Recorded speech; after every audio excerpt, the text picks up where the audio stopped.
بسم اللہ الرحمن الرحیم۔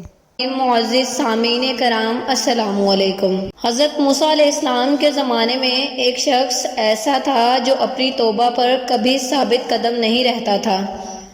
وہ جب بھی توبہ کرتا تو اسے توڑ دیتا، یہاں تک کہ اسے اس حال میں کئی سال گزر گئے۔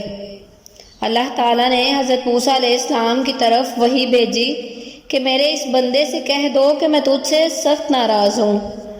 جب حضرت موسیٰ علیہ السلام نے اس آدمی کو اللہ تعالیٰ کا پیغام دیا تو وہ بہت غمگین ہوا اور وہ جنگلوں کی طرف نکل گیا۔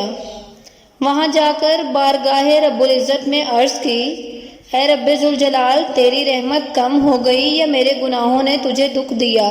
تیری بخشش کے خزانے ختم ہو گئے یا بندوں پر تیری نگاہ کرم نہیں رہی؟ تیرے عفو درگزر سے کون سا بڑا گناہ ہے؟ تو کریم ہے، میں گناہ گار ہوں۔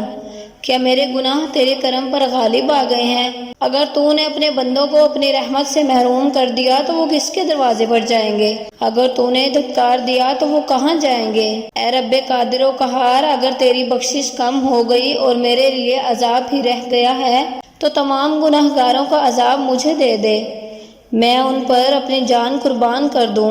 اللہ تعالیٰ نے حضرت موسیٰ علیہ السلام سے فرمایا، جاؤ اور میرے بندے سے کہہ دو کہ تو نے میرے کمال قدرت اور عفو درگزر کی حقیقت کو سمجھ لیا ہے۔ اگر تیری گناہوں سے زمین بھر جائے تب بھی میں تجھے بخش دوں گا۔